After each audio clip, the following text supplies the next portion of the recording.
Recording. Hello and welcome to our weekly Badass Branding Blab with me and Dre. And this week, Holly Chantal from the Land of Brand. Hi, Holly. Hey, how are you?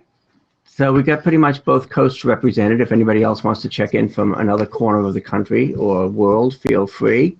We're going to be talking branding like we always do. And Dre is showing off yet another one of her hat collection because it's a frigid 50 degrees in Silicon Valley. Yeah, exactly. 57, and I am quite chilly. I don't want to hear it. Holly and I are in New Hampshire, so it's somewhat colder there. Just a little. All right, cool. So let's get started. I see it's funny because I don't see people in the chat, but I see people on the map. So I'm going to assume that there's people here. Yeah, we're just going to go with it. Awesome. Well, thanks for doing this Blab with us, Holly. We do this every week, and we have folks we like come on and talk branding. So, hey, awesome. Folks, welcome for joining us. So, Holly, we wanted to talk about how it's a good time to talk about this because it's the beginning of the year, but how do you know if your brand needs a rebrand? First, I'll ask Holly, then, of course, Dre will weigh in on it. All right.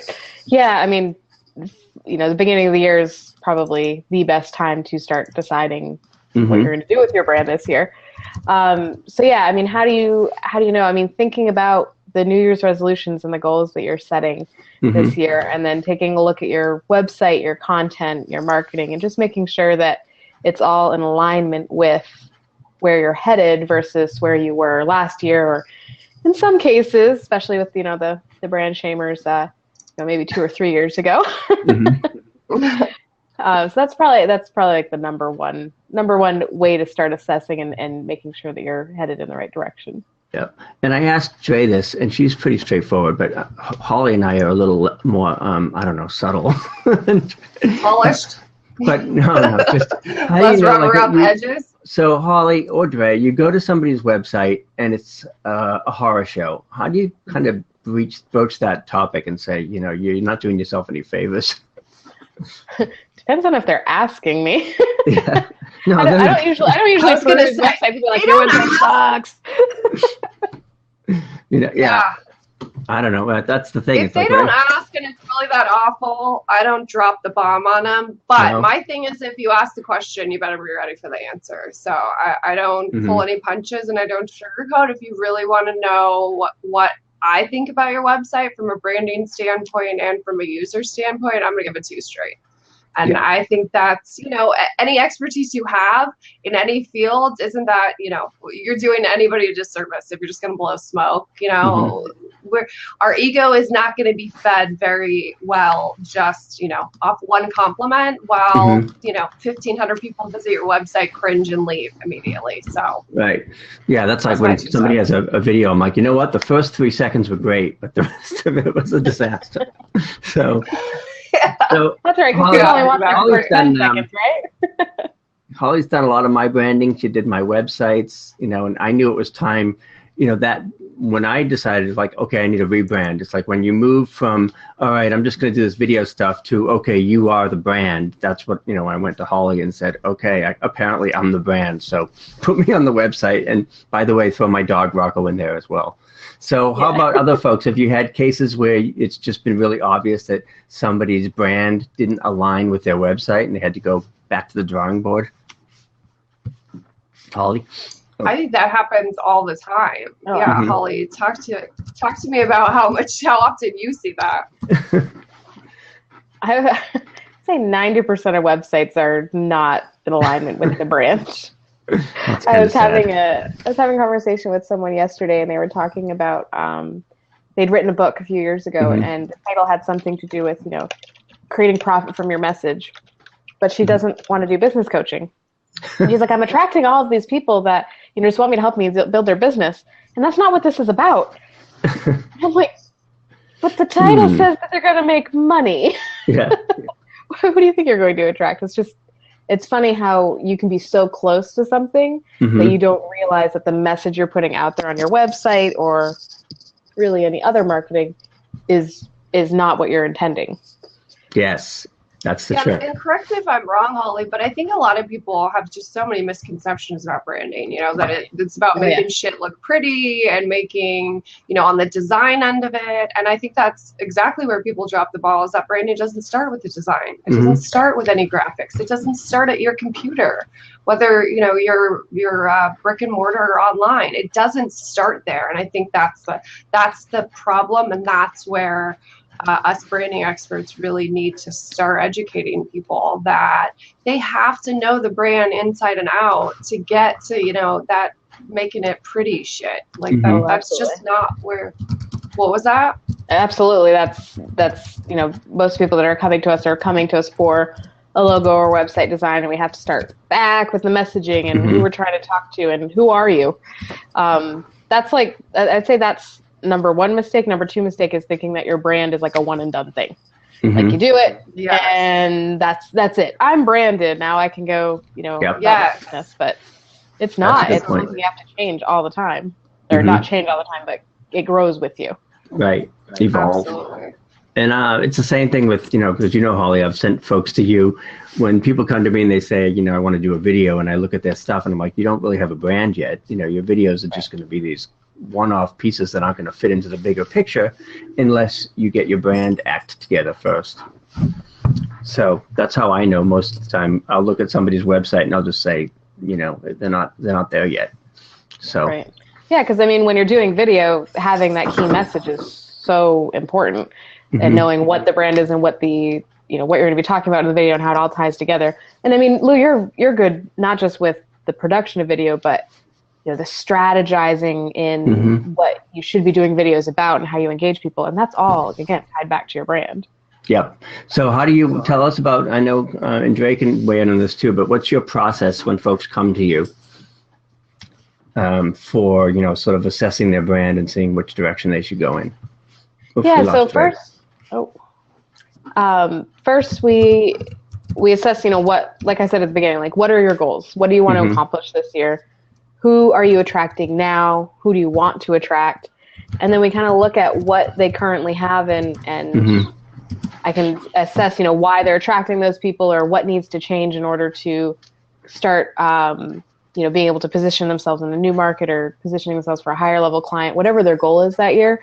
We kind of look at what they have, what's keeping them from getting what they want, and then, what steps have to happen in between that get you there. Yep. Anybody that's on here, feel free to ask Holly or I a question. Dre disappeared for a moment, but I think she'll be back. And the other thing, Holly, what was I going to ask you about the branding part, is that a lot of times people will sort of say, or they'll come to me and they say, I want to do videos like Marie Forleo. It's like, yeah, but you're not Marie Forleo. Do people come to you and say, I want a website like Holly, or I want a website like Lou? How do you redirect them? I get a lot of people that say they want websites like Marie Forleo. Her website layout's actually pretty popular. But yeah, what's really funny is that people come to me all the time and they're like, I love your website. I don't want one like that. Which is good because they recognize that that's not them.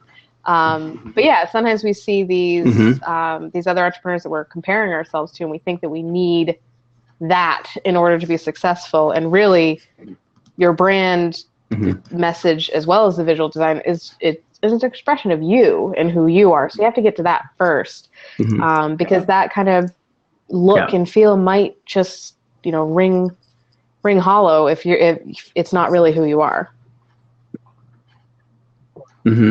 Yep. So let's say you're a yoga instructor, and there's 40 yoga instructors in your town and 1,000 in your county or whatever. How do you brand yourself so that you distinguish yourself from all the other yoga? Well, first, whenever you say yoga, I keep thinking you're saying yogurt. Yogurt instructors. Yogurt. So if you've got a lot of yogurt instructors, it's really about it's defining what is the one thing that you have that's different. Because obviously there's going to be all of these things you have in common. So when I'm working with someone on positioning, we actually do look at everyone else that's in their marketplace that they're competing with. And we look at what do they do right? What do you do right? What do they do better than you? What do you do better than them? Looking at really comparing where you stand on different issues, different opinions, different approaches, and then figuring out which ones are the most important to you and picking the one that you just want to elevate above the rest. Like, all of these differences are important, but the one that is that you feel is the reason people should be working with you, that's usually the core of your brand. And then everything else takes a back seat.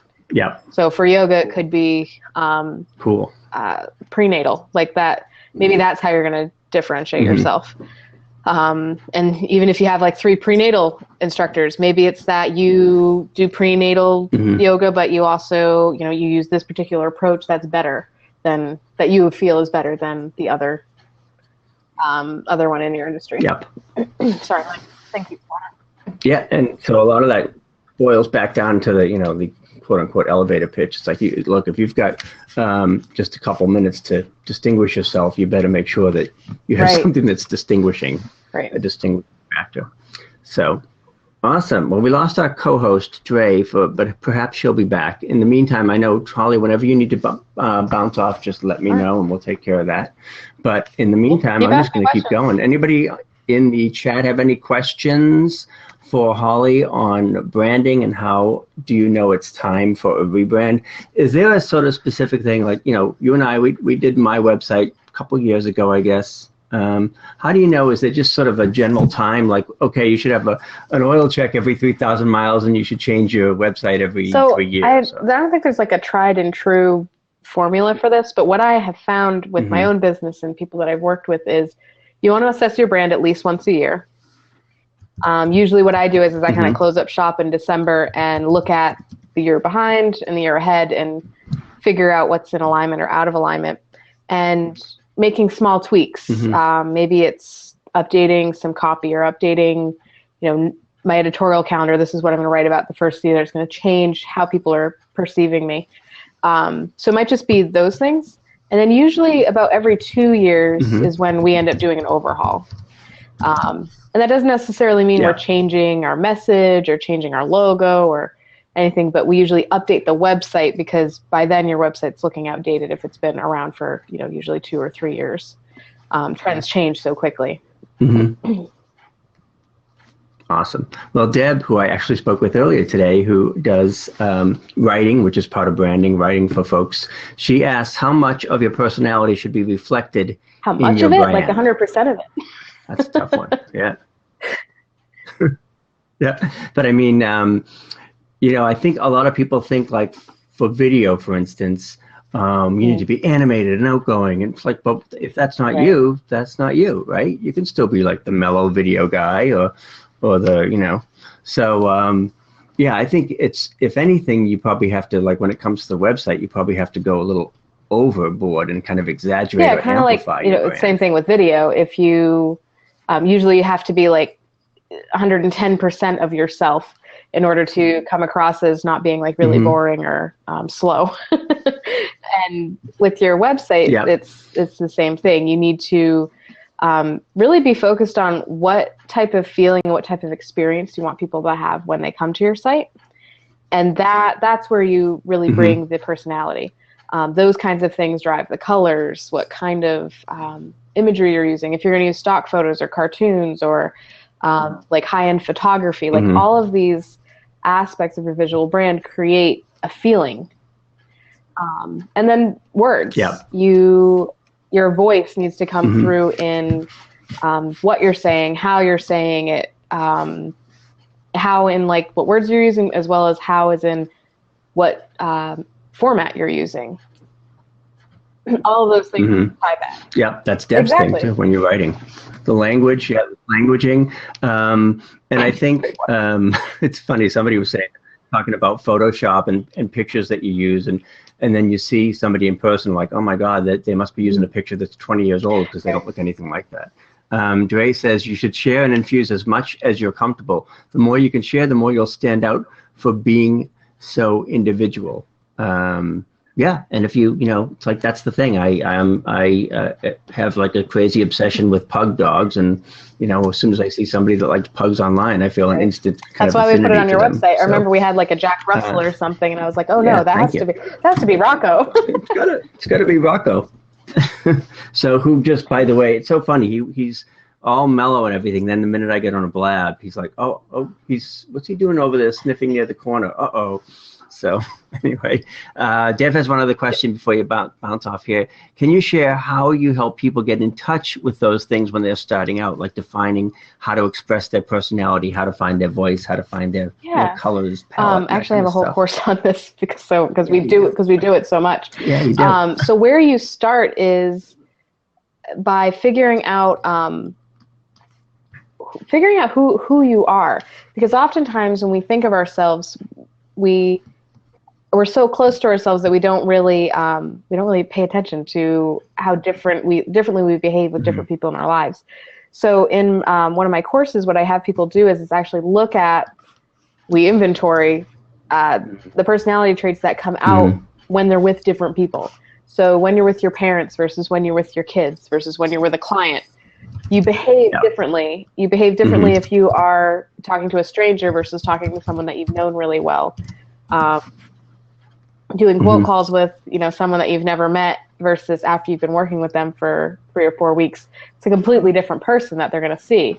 So once you start inventorying that and looking at kind of how you show up, you become very self-aware. And when you become that self-aware, you start to notice how your personality comes across, and you can start making choices. If this is how I talk to my best friend, I didn't realize that I say bye the same way all the time. What if I started putting that in my newsletter? How would people react to that? What would that make them feel? And a lot of people think they're boring. Right. I had a client, she's like, I have no personality. I don't know what you're talking about. She's like, I just hang out with my husband. And I was like, well, when your husband's leaving, what do you say? And she's like, well, I say bye. I was like, that's it? You just say bye? She's like, no, I say bye. I don't get in any trouble. Like, that's hilarious. Say that at the end of your newsletter. I usually say don't let the dog hit you in the ass on the way out, but that doesn't translate to my website as well. So that's awesome. Thank you so much, Holly. She says, nailed it, Holly, says Dre from the chat, who cannot get back in for some reason. Yes, so Holly, I know you have to go. Thank you for having me. So much for being here. Say hi to the rest of the family, and we'll catch up with you soon. Bye. We'll see if Dre can come back. If not, I don't like to be on alone. So unless somebody else wants to try and pop in, here comes Dre. Barb's here. Deb's here. Thanks for being here. What's happening on my side? But I do know AT&T is coming out tomorrow because I've been having so many connection issues. So sorry. I thought staying out and letting Holly get into the fun was better. No, thanks. Well, all right. So answer like the same question. People come to you and they say, well, I don't really have a personality or a brand. That's the same thing as I'm not creative for me. And I want to punch people in the face when they say it, to be honest, because everybody has a personality. I mean, you could be dry and that's a personality. You can be really serious. You could be really intellectual. You can be whatever you are.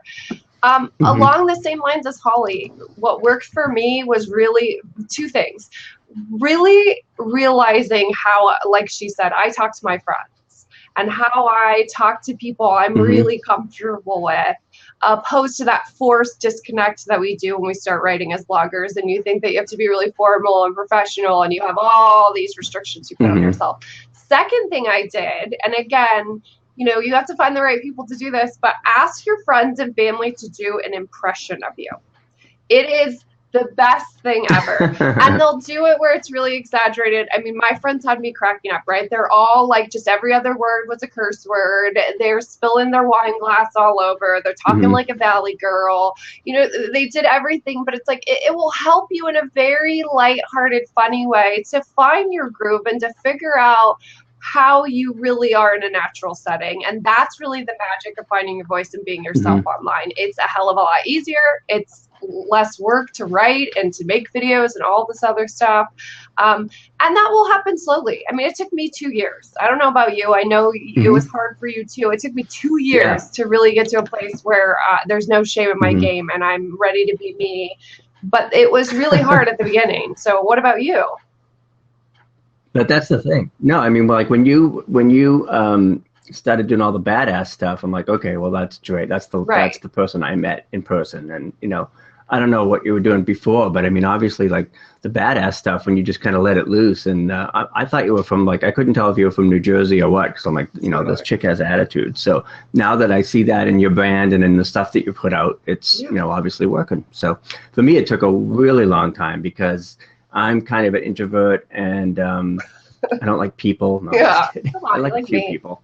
And I couldn't really find that, you know, like, well, how much, you know, people say I'm funny, but I'm not really that funny till you know me. So how do you put all that into your brand and into your website? And for me, it was kind of like I just started doing all this goofy stuff, you know, wearing costumes. I got my, you know, 3D glasses from the movies, just like anything that was like totally goofy. And that's what I loved when I met you and you said that you were so terrified of video. I'm like, what the fuck? You're the video guy. Like, mine was blown, first of all.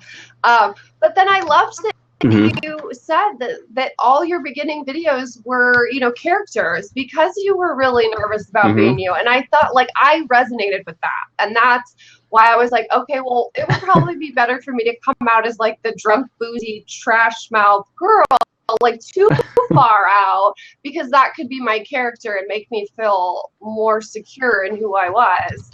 But I think that we get stuck in our head, and it's that fear of rejection and fear of not people not liking you. We all have it. I don't give a shit who you are. Everybody has that. And when you put yourself online, right, we put it out there for everybody to judge us and hate on us, and it's scary. But here's the like parting message I want to leave is that what I have found is that when I didn't own any of my shit, when I was super insecure and let people get to me, I wilted up and was all downy.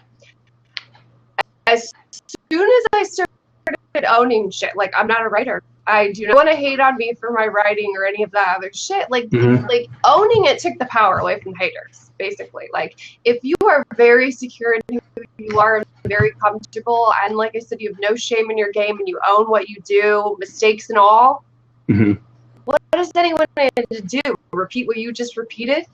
Then they look like the ass. You know what I mean? So my thing is own who you are, be proud of it, and if people don't like it, they're not going to buy your shit or read your shit anyway, so fuck them. Yeah, you can't please everybody, and those are the people, you know, you'll attract the people that like your wackiness or whatever, and the other folks will go somewhere else, and that's fine. Absolutely. And that's that. So anything else you want to say before we wrap up for this week? No, I thought that was a great show. I loved Holly talking about the rebrand, and I just, you know, I want people to, you know, look at their brand, like really take a hard look. It's the beginning of the year. You know, it's not going to take you all year. It's worth this, you know, January, putting some effort into it, looking to what you do need to, what gaps you need to fill in your branding. And if a rebrand is what's needed, like, let's make it happen. You don't necessarily have to pay, you know, one of us to do it for you. We've all got courses and content. So, you know, get it done. Yeah. Like, and you don't necessarily, you know, it doesn't have to be like a big 6-month project or, you know, $5,000 website overhaul. I mean, if you do videos and you start injecting your personality into your videos or you know, blog posts or whatever it may be, you just start doing a little attitude, like, which is kind of what I do on Facebook. I just do like a few wise ass things here and there, and people say, oh, okay, he's not just this, he's that. Right. So, exactly. Awesome. So and thank you everybody for coming. Thank you. I'm going to stop the recording and then let Barb come on because she wants to say hi off the record. So you got way more props than me this week. Once again, you win that battle. But and that's like just coming on in not that long time. So you lose. Yeah. Oh, look at it. We got Barb and Deb. We're giving you lots of love.